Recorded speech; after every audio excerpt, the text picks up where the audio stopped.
Roberto Calderón, analista político, experto, penalista de nuestro país. Roberto, qué gusto siempre conversar con usted. Y obviamente este es el tema del momento, ¿no? Muchas líneas se han escrito desde anoche mismo, desde las 20 horas empezaba el debate y mucho se ha escrito en torno, ¿no?, al alcance, a lo que se ha dicho, a lo que se dejó de decir, a quienes se dirigieron los candidatos finalistas, y por supuesto nosotros lo invitamos para consultarle, para pedirle su lectura en primera instancia. Bienvenido. Buenas noches, bueno, buenas tardes, empezando casi ya, todavía no la noche, pero terminando la jornada de trabajo. Un saludo muy afectuoso a toda la audiencia de I99. Sí, y justamente le pedía, ¿no?, una primera lectura respecto pues a el alcance del debate anoche, ¿no? Mucho se dice, cruces verbales, poca contundencia en lo que tiene que ver con la explicación, con el detalle que necesitan los ecuatorianos, sobre todo ese electorado que está indeciso. Ya conociendo pues los resultados obviamente de primera vuelta electoral, hay otro porcentaje que se convertía en el electorado cautivo. Ese electorado ¿saldría satisfecho anoche luego de escuchar a los candidatos finalistas, Roberto? Creo que fue un debate candente, creo que hubo menos propuestas, menos asuntos pues de fondo y más bien muchísima confrontación. En ese sentido, creo que hay gente quienes hacen la lectura que si es que comparamos el debate como un ring de box, consideran que quien dio más golpes fue Luisa González, quien tuvo que soportar ataques, incluso golpes bajos, fue Daniel Noboa, y un poco pues fue ponerle en una situación complicada porque sí, Daniel Noboa pues intensificaba también su forma de reaccionar a los ataques de Luisa González, corría mucho el riesgo de que luego lo señalen como alguien que ataca a las mujeres. Entonces, un poco también desde el lado de los fans de Daniel Noboa, veo que ellos recalcan el control de emociones que tuvo Daniel Noboa, y desde el lado pues de la fanaticada de Luisa González, están ellos pues satisfechos de que Luisa González haya lanzado muchos dardos que llegaron al blanco. Claro, por supuesto, esa es desde la orilla, ¿no?, de quienes pues siguen una u otra candidatura. Pero ya desde el análisis en sí, eso es lo que requiere una sociedad, eso es lo que requiere el país de líderes que pretenden pues mantenerse en un caso, llegar al poder en el otro, para dirigir los destinos del Ecuador. En ese sentido, creo que ambos candidatos le quedaron debiendo al país, si es que las preocupaciones principales, y esto lo analizo yo desde mi óptica como abogado litigante en materia penal, pues que estoy siempre pendiente de los temas judiciales, del tema criminalidad, seguridad, temas de corrupción, etcétera. Creo que las propuestas fueron demasiado generales. Creo que debieron haber detallado un poco más cómo piensan llegar a los objetivos que mencionaron y con qué presupuesto, cómo se va a financiar. Luisa González habló de una manera muy escueta de lo que para ella sería un plan de seguridad en el que habla de, por ejemplo, reponer UPCs, hacer patrullajes, temas de prevención de consumo de drogas, el tema de la deserción infantil, pero nunca se habló de dónde va a sacar el presupuesto, cómo va a financiar los proyectos que ella considera, y un poco más de detalles de quiénes estarían a cargo de esos proyectos. Entonces, nos quedan debiendo por ese lado. Del lado de Daniel Noboa, si bien se habló de generalidades, mencionó el tema de unidades nuevas, cerca de 300 unidades móviles para Policía Nacional y otras 300 por llegar, más de 100 vehículos blindados para Fuerzas Armadas, etcétera. Pero también en el caso de Daniel Noboa, en la parte de seguridad, un poco cuando se le confronta con las cifras de haber bajado lo que es sobre todo muertes por cada 100.000 habitantes, muertes violentas, pues un poco choca con esa realidad. Entonces, ese es el escenario en el que pienso que si se buscaba que el debate de alguna forma incline la balanza, por el lado del análisis de las propuestas le veo complicado. Por el lado del show, tal vez Luisa González haya logrado pues captar la atención de quienes piensan que el debate quien insulta más, quien logra pues arrinconar más al oponente, podría tener una ventaja, podríamos por ahí ver algo. Pero ya en lo que se refiere a propuestas, creo que Luisa González desperdició sobre todo una oportunidad magnífica, que era darle un nombre y un apellido a su plan de seguridad. Así como Daniel Noboa dijo, este es el plan Fénix y consiste en esto, esto y esto, pues no tenemos todavía un nombre, una designación a un plan concreto de seguridad, y esa es una de las principales preocupaciones de la gente, de los votantes. Claro. Ahora, lo descrito de alguna manera, ¿no?, evidencia esta crisis, ¿no?, que viven las organizaciones políticas en nuestro país.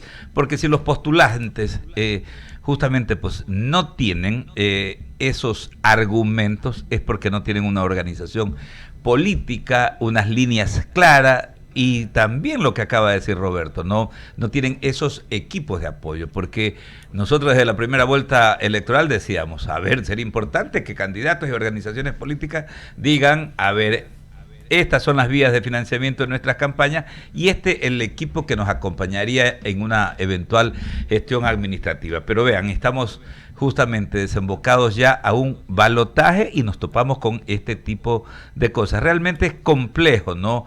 Complejo y dura esta situación, porque eso definitivamente afecta la gobernanza acá en el Ecuador, ¿no?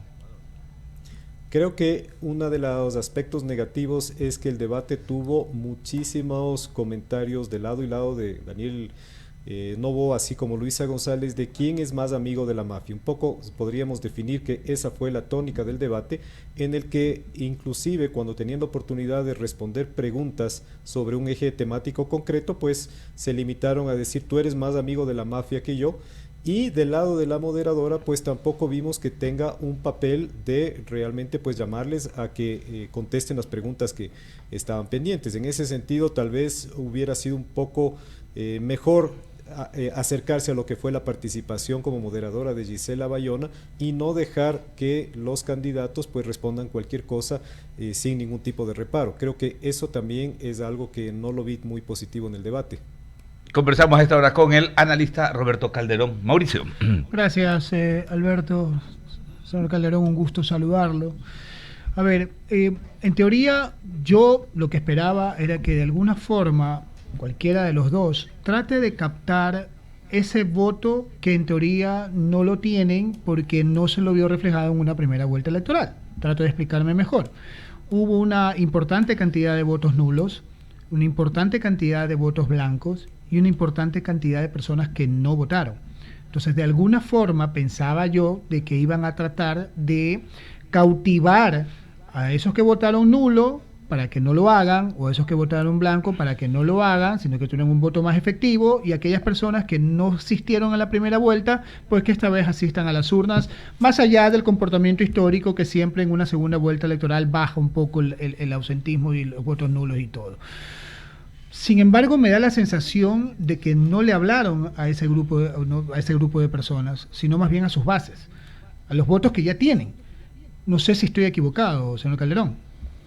Correcto, creo que se dedicaron más bien a consolidar las posiciones que tienen, a evitar que se les vayan votantes, a evitar que ciertos aspectos que han sido tratados por la prensa en los últimos días les pueda provocar una fuga de votantes que no son muy sólidos, que no son muy convencidos de esa candidatura, y más bien consolidarlos. Me refiero en el caso de Luisa González concretamente al escándalo del caso Ligados, me refiero al tema de la dolarización que se le sigue cuestionando y también la cercanía de Venezuela. Y por el lado de Daniel Noboa, sabe que también existen noticias que le han perjudicado en los últimos días, como el tema del derrame de crudo, el tema de Campo Sacha, que para mí era una buena oportunidad para el Ecuador, pero no se supo explicar de manera adecuada cuáles podrían ser las ventajas de esa negociación, así como temas en general de seguridad. Entonces, lejos de que ellos quieran conquistar a esa base de votantes del nulo y el blanco, así como más de 1 millón de votantes que le dieron su voto a otras candidaturas,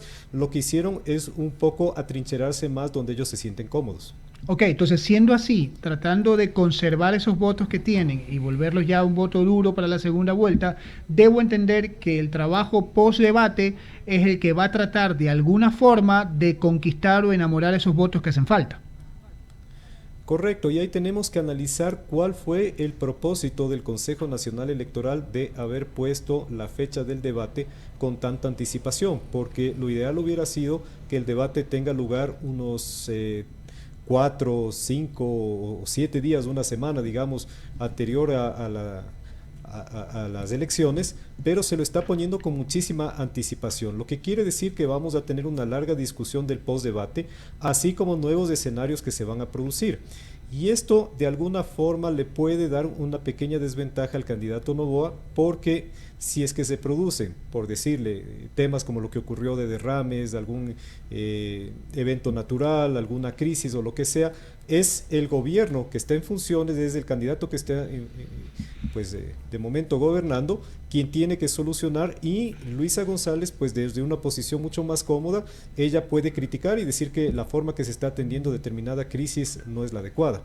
Entonces creo que no le beneficia mucho que se haya puesto con tanta antelación la fecha del debate. Sin embargo, como contraparte de lo que usted señala, si bien es cierto, existe ese riesgo, pero también existe la oportunidad que, estando en el ejercicio del poder, pueda tomar algunas medidas que puedan ser electoralmente beneficiosas para su imagen.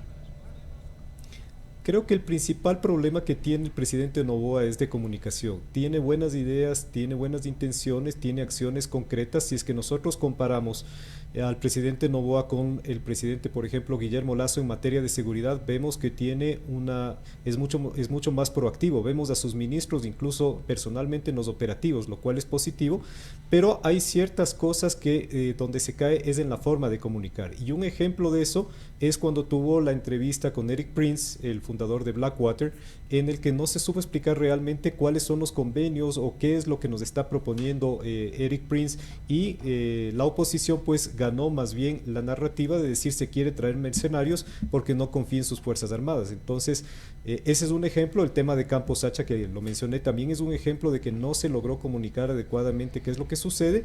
Y en el caso de lo del derrame de crudo, pues tampoco hubo una comunicación que sea efectiva, porque hubo una especie de titubeo por parte de la ministra si es que se trataba de un evento natural, si es que fue algo fortuito o se trataba de un sabotaje. Entonces creo que la parte de comunicación, si es que la afina, podría pues darle mejores resultados en estos días. Roberto Calderón, penalista, analista también político, está con nosotros. Le voy a dar el paso a Leonidas Castro, tiene más inquietudes. Ojalá se presente la oportunidad de tener otra ronda de preguntas también con usted en este mismo espacio. Leonidas. Gracias, Mauricio, ¿cómo están? Buenas tardes. Roberto, en medio de esa expectativa que hubo, porque hay que decirlo, los ecuatorianos estaban expectantes de lo que iba a ser el debate anoche. Muchos llegaron incluso a verlo hasta en familia, la gente quería saber la propuesta. El uno y el otro parece ese público que estaba todavía no cautivado por ninguno de los dos candidatos, pero hubo mucho ruido y pocas nueces.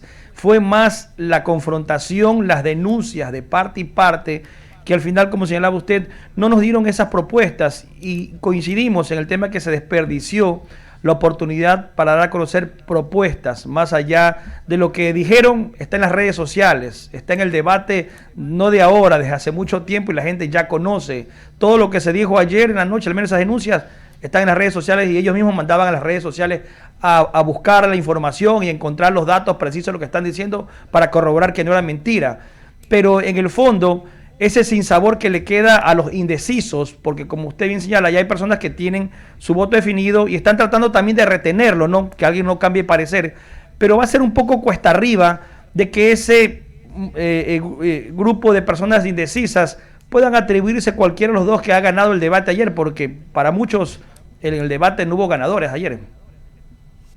Creo que eso ocurre porque de alguna forma estamos polarizando entre dos figuras políticas que son bastante antagónicas, pero el indeciso lo que quiere es un poco alinearse según cómo ha llevado su vida, si es que es de izquierda o de derecha. Entonces no se habló mucho de lo que es ideología de izquierda por parte de Luisa González, y cruzó ciertas líneas como el hecho de decir vamos a deportar y a expulsar venezolanos, un poco acercándose a lo que es la similitud con la política migratoria de Trump.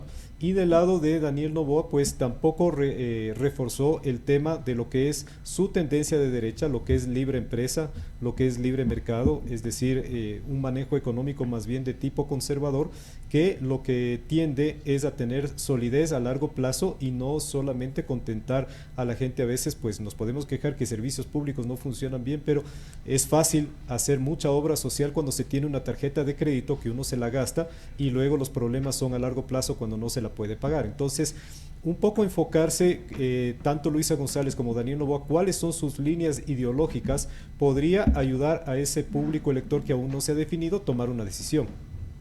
¿Cuánto podría incidir en los próximos días? Porque la campaña obviamente recién empieza hasta el próximo 11 de abril, que tienen el espacio los candidatos para mostrar sus ideas, sus propuestas. Aquello de lo que hoy se resuelve en la Corte, Tribunal Contencioso Electoral, ¿no? De inhabilitar por 2 años los derechos políticos de la vicepresidenta de la República. ¿Puede tener algún efecto en la campaña el presidente ver esto? Como se decía ayer en una parte, la candidata opositora le decía que tiene el control del contencioso electoral, del CNE, de la Fiscalía. ¿Puede verse esto en ese público que todavía que no está cautivo al presidente Noboa como tal vez una parte negativa, pensando que para él es positivo el no pedir licencia en los próximos días? Pienso que no, pienso que al común de los ciudadanos lo que le interesa más son temas de trabajo, temas de seguridad, temas de lo que va a pasar con la salud pública. Creo que el tema de educación, pues si es que los colegios van a tener útiles escolares, van a tener continuidad, entonces hay otras preocupaciones que llenan mucho más la mente de los electores, más que el tema de la vicepresidenta.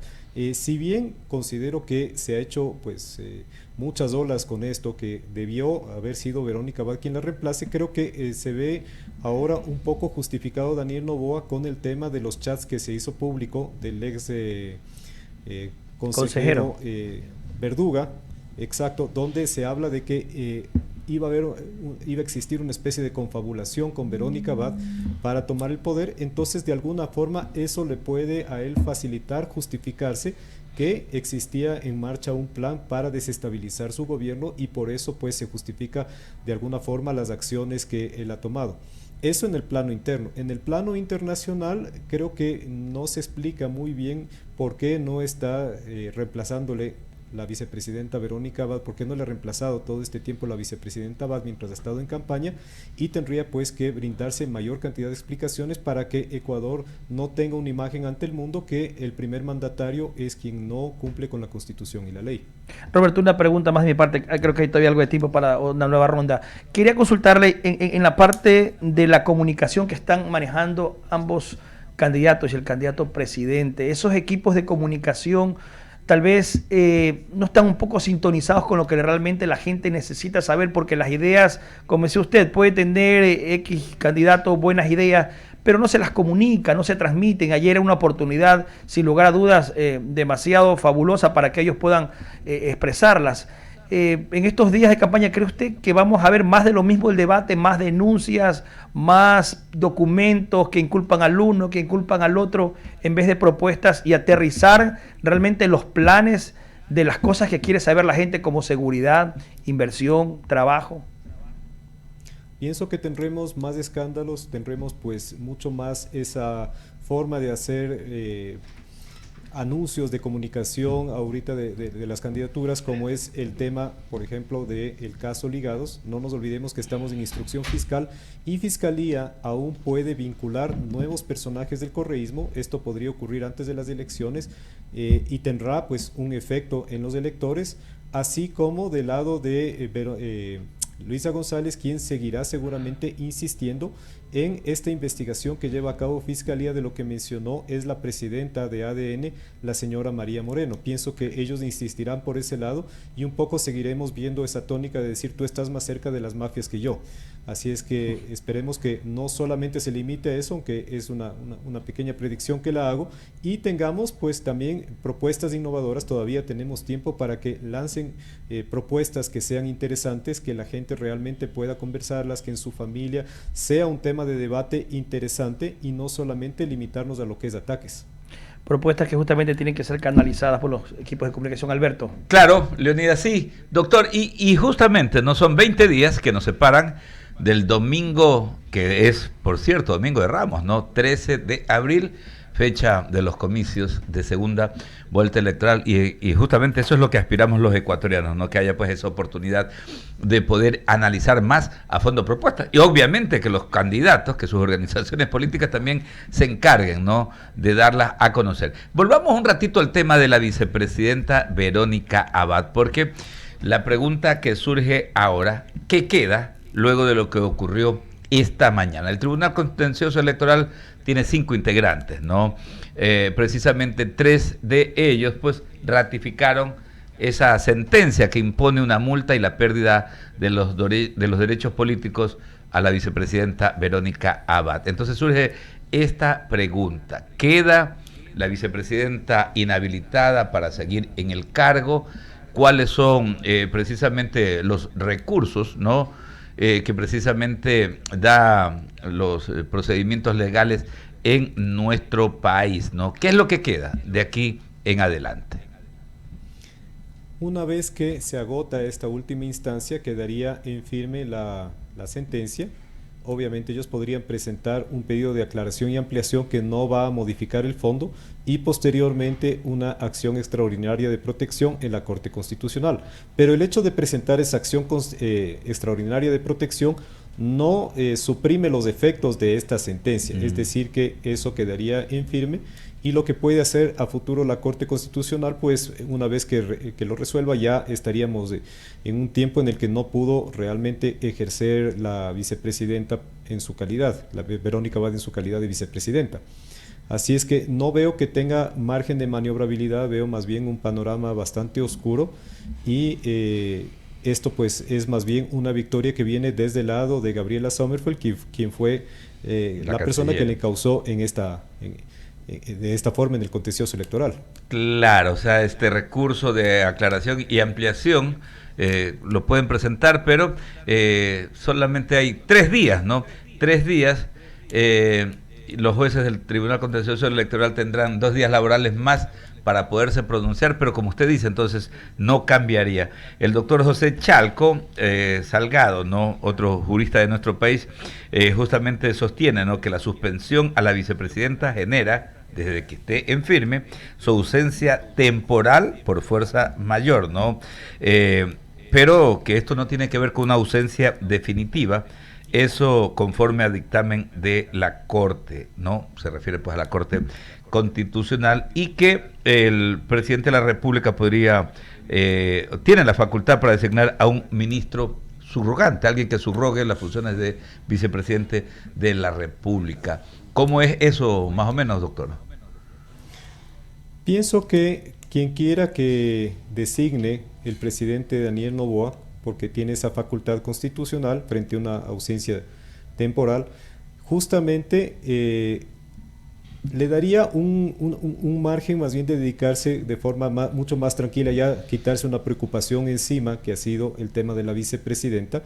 Y él tiene pues una ventaja, que él ha preferido poner en los cargos de ministros a gente que de su absoluta confianza. A veces podemos criticar que no es la persona idónea por sus estudios, por su trayectoria, por su experiencia, etcétera, en cierto cargo, pero vemos que la forma de gobernar de Daniel Noboa es más bien poner en el cargo gente que sabe, que está convencido, que le resulta absolutamente leal. Claro, definitivamente. Mauricio. Gracias, Alberto. Estamos conversando con Roberto Calderón. Él es penalista, analista político. Quiero retomar el tema del debate porque usted en alguna parte de su alocución hablaba un poco de los mensajes que los 2 candidatos emitieron en más de una ocasión. Y ahí yo trato de reflexionar un poco, ¿no? Y digo, a ver, en el tema de dolarización hay una nueva camada de votantes que no vivió lo que pasó en el momento de que el Ecuador estaba en crisis y tuvo que dolarizar.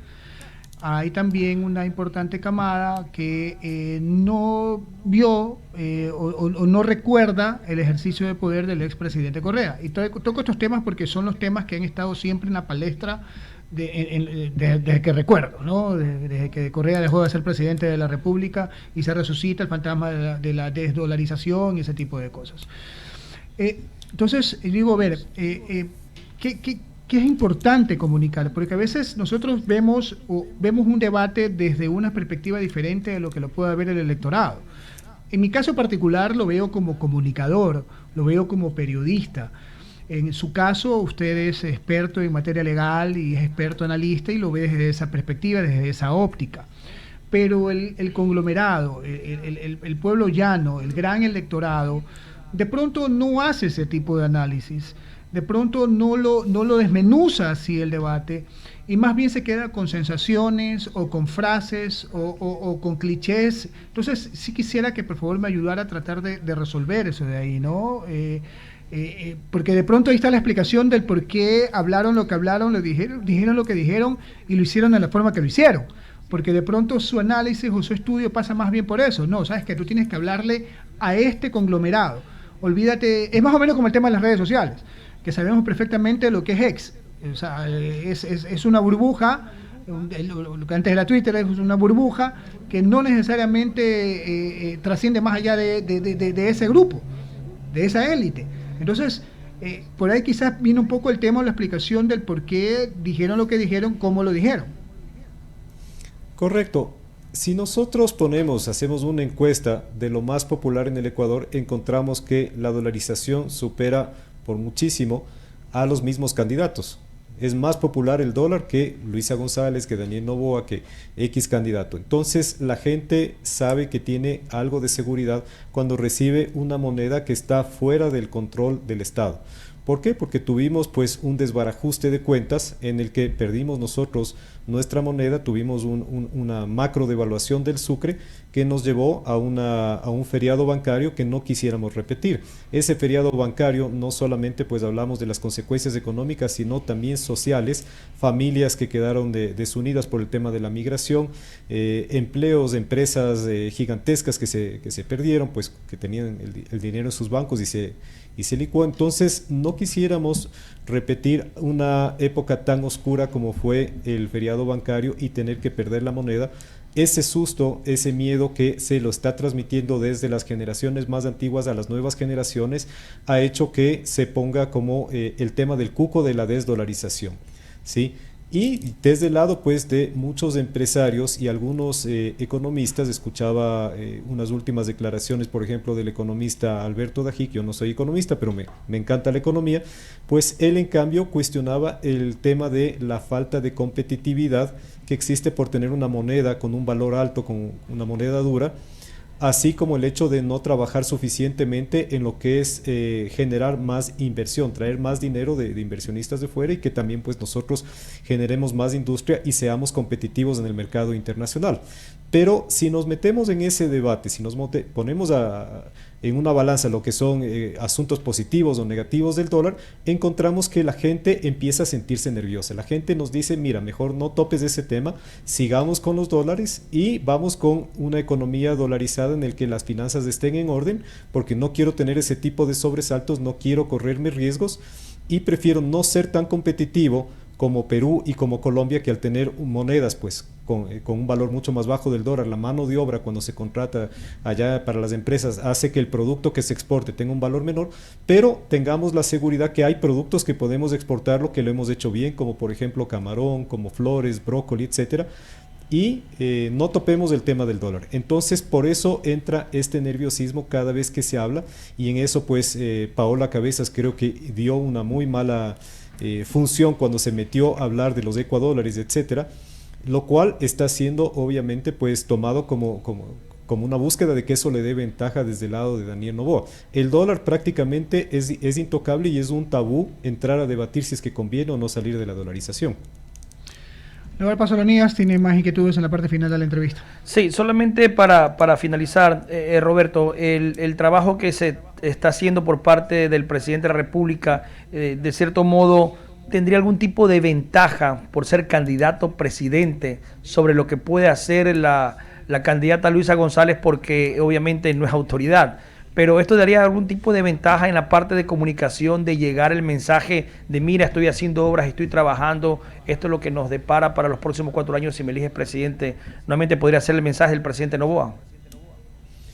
Podría tener un efecto si es que, por ejemplo, vemos que existen obras trascendentales que se inauguren. No veo que esté en curso eso dentro de la programación que tienen, pero, por ejemplo, de las experiencias en elecciones anteriores, cuando existen obras nuevas, cuando existen proyectos nuevos hidroeléctricos, incluso que se los anuncia, eso ha tenido cierta trascendencia. Creo que de momento lo que la gente más quiere es ver el tema de la baja de las cifras de criminalidad, que tengamos un país más seguro. Si es que no tenemos seguridad, pues ¿quién quiere venir a poner una empresa en un lugar donde le pueden secuestrar a la vuelta de la esquina a su gerente o le piden vacunas, etcétera? Y del lado pues de Luisa González, creo que el tema es trascendental también la relación con Estados Unidos. Esto es algo que ella lo mencionó brevemente, pero me parece que fue un error durante todo el gobierno del correísmo por seguir la línea de Chávez, pelearse con Estados Unidos. Vemos grandes líderes latinoamericanos que no necesitaron pelearse con Estados Unidos para decir yo soy un líder de izquierda. Vemos el mismo pues Boric, que no se pelea con Estados Unidos, Mujica tampoco se peleó con Estados Unidos. Entonces del lado de Luisa González debería haber más claridad de cuáles son las líneas que está dispuesta a reconocer que fueron errores del correísmo para enmendarlos, y del lado de Daniel Noboa la gente está esperando ver obras. Creo que eso podría de alguna forma mover las balanzas. Veamos qué ocurre, por supuesto. Gracias a Roberto Calderón, analista político, por supuesto, por haber estado con nosotros. Que tenga una buena tarde. Muchísimas gracias. Un abrazo a toda la audiencia. Qué gusto estar Roberto, aquí. Gracias. Un abrazo. Son las 18 horas en puntito, 6 de la tarde en punto.